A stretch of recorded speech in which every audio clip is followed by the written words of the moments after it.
Welcome to Matters Financial and Geopolitical from a Frontier. Thank you for stopping by. Sub-Saharan Africa, China just quietly wrote off a chunk of Cameroon's debt. Why the secrecy? Top Chinese diplomat Yang Jiechi met Cameroon President Paul Biya last month and wrote off a chunk of the African country's debt. The deal very nearly went unnoticed. China issued no press release, and the Cameroon government did not mention the debt cancellation in its write-up of Yang's visit.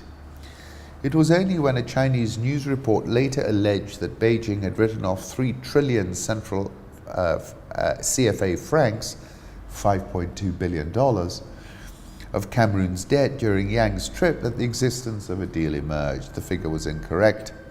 $5 billion is close to the amount Cameroon has borrowed from Beijing since 2000. Debt was about $78.4 million. And then the comments from the article, the Gulf of Guinea is strategic for China, explaining that a foothold there strengthens its interests in West Africa from the Ivory Coast to Gabon. China sees the geostrategic and long-term vision of the importance of Cameroon in that region. In short, as long as China needs a maritime foothold in West Africa, Cameroon's debt burden may be lightened for a while longer. I concluded by saying Indian Ocean island states, because of the economic exclusion zone, are currently being the most generously treated by China. And then you have the next level, and then bottom of the heap are those who are not going to be forgiven anything. Ex-Bashir Aide says change possible as Protests Rock Sudan. Former top advisor to Omar al-Bashir sees a new spirit in widespread protests. Ghazi Salahuddin Atabani: there seems to be a new national spirit, a yearning for the future. Somehow hope is beginning to creep again into the hearts and minds of the Sudanese, so things will never be the same. It's going to be different, and we have to brace ourselves for that, a new phase in our history. This is a growing phenomenon, it's not receding. It has been embraced by the society. People receive the protesters and supply them with food and drink and support them in general. Describing al-Bashir personally as a very pleasant person with an unlimited supply of jokes, Atabani said that in the past he'd lobbied the president to permit strengthening parliament and building the nation's institutions. His suggestions went unheeded. 21st of January, I was writing about Khartoum, and I quoted a song, an old Sudanese revolutionary song. We sing in our prison as you tremble in your castle. I called Bashir a political Harry Houdini. Otherwise, he would not have lasted 3 decades. But I said, it's clear these are the last days or end times.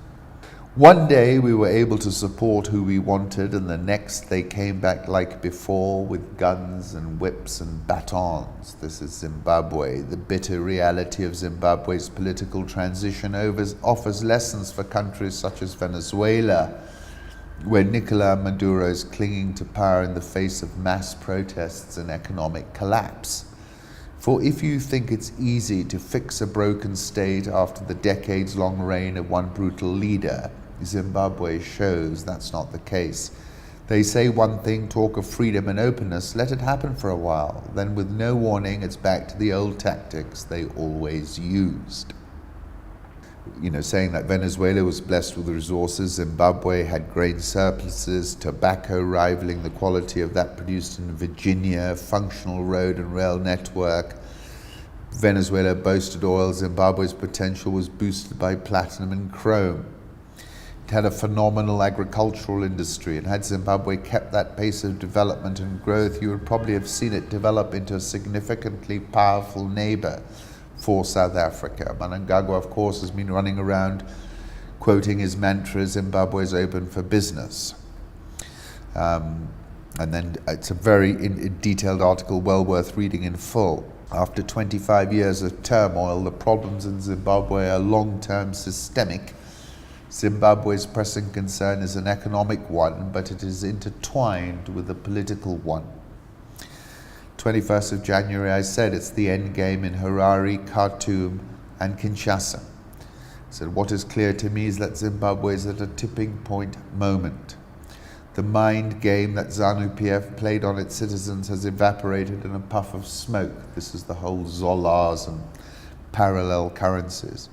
The petrol price hike was the proximate cause and ignited the already dry tinder on the ground, appears Pigou.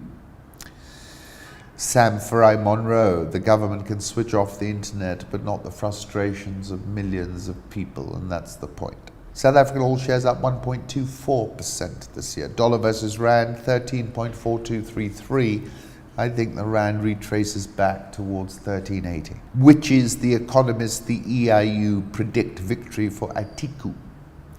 The Association of White Witches in Nigeria, AWWN, has predicted that the presidential candidate of the People's Democratic Party, Alhaji Atiku Abubakar, would beat the incumbent President Muhammadu Buhari of APC in the February 16 presidential election. That's interesting, isn't it? Nigerian all shares down 2.18% year-to-date. Ghana Stock Exchange is down 2.9% year-to-date. Little-known Kenyan firm buys Tanzanian cashew nuts for $180 million. Indo Power Solutions, not known for trade-in or processing of cashew nuts. There is currently no company in the region with the capacity to process 100,000 tons. Capacity of Tanzania's factories to process cashews stands at around 50,000 tons a year. Sliding into autocracy, Africa Confidential, President Magufuli is stifling liberties, but investment confidence is crashing, and resource nationalism is yielding few benefits. The impact of Tanzania's cutbacks or delays in aid should not be discounted. The country has a widening current account deficit, which is contributing to depreciation of the shilling against the dollar. I wrote about Tanzania, says investors are having to price in a Magufuli haircut. Turning to Kenya, the US Embassy issued an alert. Credible information indicates Westerners may be targeted by extremists in Nairobi, Naivasha, Nanyuki, and coastal areas of Kenya. We remind the public of the continued need for heightened vigilance throughout Kenya. 28th of January, I was writing about this, and I said a lot depends on whether this was a one-off or not. I quoted Don DeLillo, terror's response is a narrative that has been developing over years, only now becoming inescapable. It is our lives and minds that are occupied now. This catastrophic event changes the way we think and act, moment to moment, week to week, for unknown weeks and months to come, and steely years. Our world, parts of our world, have crumbled into theirs, which means we're living in a place of danger and rage. Mao too, Don DeLillo, used to think it was possible for an artist to alter the inner life of the culture. Now bomb makers and gunmen have taken that territory. And I said the truth of the matter is more people down the roads every day. Terror is a mind game. The response I felt was professional and effective. The city moved forward. I extend my condolences to all who lost their lives, but I said a lot now depends on whether this was a one-off or not. Kenya shilling at 100.25, looking to break 100. The NSC has opened 2019 really on fire. We're now up 10.72% year to date, which is a tremendous performance. The EABL surging more than 21% in January after reporting first half results that caught everyone's fancy. Market cap $1.656 billion, PE ratio 29.3, half year profit after tax up 33.461%. I did an interview with Andrew Cowan, MD and CEO of EABL. Have a listen to that. NSE 20 lagging the all share because it's the big caps that are doing better. So that's up 4.9% year to date. Once again, thank you for stopping by.